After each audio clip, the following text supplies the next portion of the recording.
Hello friends, welcome to smile talk paramedical channel. Friends, JNM nursing ಈಗಾಗಲೇ revaluation ಡೇಟನ್ನು announcement ಮಾಡಲಾಗಿದೆ.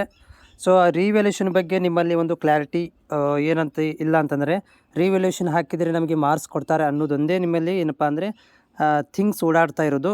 ಇದು paramedical ಮತ್ತು JNM ನರ್ಸಿಂಗರಲ್ಲಿ ಕಾಮನ್ ಆಗಿರುವಂಥ ಪ್ರಶ್ನೆ. ರಿವ್ಯಾಲ್ಯೂಷನ್ ಹಾಕಿದರೆ ನಮಗೆ 3 ಮಾರ್ಕ್ಸ್ ಹಾಕಿ ಪಾಸ್ ಮಾಡ್ತಾರಾ ಅಥವಾ 1 ಮಾರ್ಕ್ಸನ್ನು ಕೊಟ್ಟು ಪಾಸ್ ಮಾಡ್ತಾರಾ? ಈ ರೀತಿಯಾದಂಥ ಒಂದು ಕ್ವಶನ್ಸ್ ಇದ್ದಾವೆ. ಇದಕ್ಕೆ ಸಂಬಂಧಿಸಿದಂಥ ಕಾಮೆಂಟ್ಸ್ ಕೂಡ ನೀವು ಹಾಕಿದ್ದೀರಿ.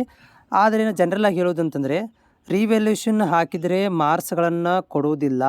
ರಿವ್ಯಾಲ್ಯೂಷನ್ ಮೀನಿಂಗ್ ಏನಂತಂದರೆ, ಮತ್ತೆ ನಿಮ್ಮ ಪೇಪರನ್ನು ಬೇರೆ ಲೆಕ್ಚರ್ಗಳು ಮತ್ತೆ ಏನು ಮಾಡ್ತಾರೆ ಅಂದರೆ ಸರಿಯಾಗಿ ಚೆಕ್ ಮಾಡ್ತಾರೆ.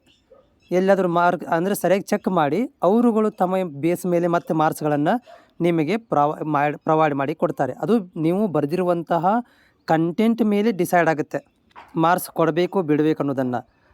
ಎಲ್ಲಿ ಕೂಡ ಈ ಥರ ಇಲ್ಲ. ನೀವು ಪಾಪ 500 ರೂಪಾಯಿ ಕೊಟ್ಟಿದ್ದೀರಿ, 1000 ರೂಪಾಯಿ ಕೊಟ್ಟಿದ್ದೀರಿ, 1 ಮಾರ್ಕ್ಸನ್ನು ಅವ್ರಿಗೆ ಹಾಕಿ ಪಾಸ್ ಮಾಡ್ತಾರೆ ಅನ್ನೋದು ಪದ್ಧತಿ ಎಲ್ಲೂ ಕೂಡ ಇಲ್ಲ. ರಿವ್ಯಾಲ್ಯೂಷನ್ನೇ ಏನು ಹೇಳುತ್ತೆ ಅಂತಂದರೆ, ನೀವು ಮತ್ತೆ ಹೊಸದಾಗಿ ನಿಮ್ಮ ಪೇಪರನ್ನು ಚೆಕ್ ಮಾಡಿಸ್ತಾ ಇದ್ದೀರಿ. ಅದರಲ್ಲಿ ಏನೋ ಏನೋ ಮೊದಲು ಮಾಡಿರುವವರು ಏನೋ ಮಿಸ್ಟೇಕ್ ಮಾಡಿರ್ಬೋದು, ಕೌಂಟಿಂಗಲ್ಲಿ ಪ್ರಾಬ್ಲಮ್ ಮಾಡಿರ್ಬೋದು, ಅಥವಾ ಅವರು ಕೊಡುವಂಥ ಮಾರ್ಕ್ಸಲ್ಲಿ ಏನೋ ಒಂದು ಮಿಸ್ಟೇಕ್ ಆಗಿರ್ಬೋದು. ಅದಕ್ಕೆ ಇನ್ನೊಂದು ಸರಿಯಾಗಿ ಚೆಕ್ ಮಾಡಿ ನಮಗೆ ಮಾರ್ಕ್ಸ್ಗಳನ್ನು ಇದ್ದರೆ ಕೊಡಿ ಅಂತ ಒಂದು ರಿಕ್ವೆಸ್ಟ್ ಮಾಡಿಕೊಳ್ಳುವಂಥ ಪದ್ಧತಿಗೆ ರಿವ್ಯಾಲ್ಯೂಷನ್ ಅಂತ ಕರಿತೀವಿ. ಸೊ ಹಿಂಗಿರಬೇಕಾದ್ರೆ ರಿವ್ಯಾಲ್ಯೂಷನ್ದಲ್ಲಿ ನಿಮಗೆ ಅಮೌಂಟ್ ಕೊಟ್ಟಿದ್ದೀವಿ ಅಂಥೇಳಿ ಯಾರು ಪಾಸ್ ಮಾಡೋಕ್ಕೆ ಹೋಗೋದಿಲ್ಲ. ಇದೊಂದು ಸ್ಪಷ್ಟವಾಗಿ ತಿಳ್ಕೊಳ್ಳಿ. ಆಮೇಲೆ 31 ಬಿದ್ದಿದೆ, ಅದಕ್ಕೆ 4 ಹಾಕಿ ಪಾಸ್ ಮಾಡ್ತಾರೆ, ಅದು ಕೂಡ ಇಲ್ಲ.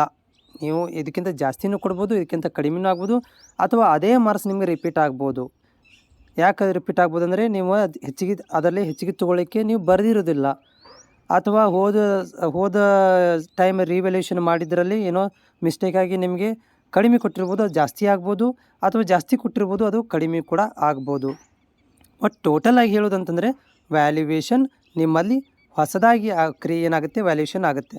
ಇದು ರಿಸಲ್ಟ್ ಯಾವಾಗ ಬರುತ್ತೆ ನೋಡಿ. ವ್ಯಾಲ್ಯೂಯೇಷನ್ಸ್ ಸ್ಟಾರ್ಟ್ ಆದಮೇಲೆ ಒಂದು 20 ಡೇಸ್ ತನಕನೂ ವ್ಯಾಲ್ಯೂಯೇಷನ್ ಆಗುತ್ತೆ.